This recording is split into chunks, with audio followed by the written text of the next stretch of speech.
It's the 1st of December, so we get to open this beauty. Don't want that. Door number 1. There's over £700 worth of product in here. What do we get? What do we get? What do we get? Oh my god! I've never tried anything from Toucher.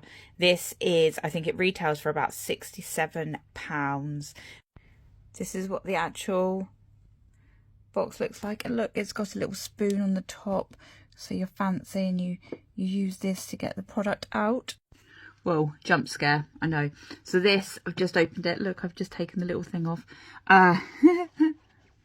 There's quite a lot on the top, so smells very sparry. Smells like very, what's it called?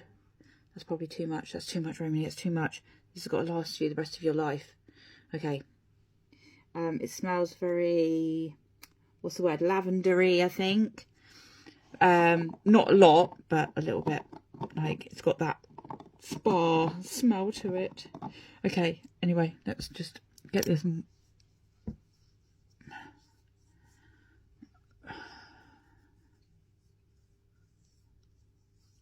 Oh, it just sinks in. It's kind of like a gel, like, no, it's very cooling, very soothing. Oh, lovely. Do I look $1 million now?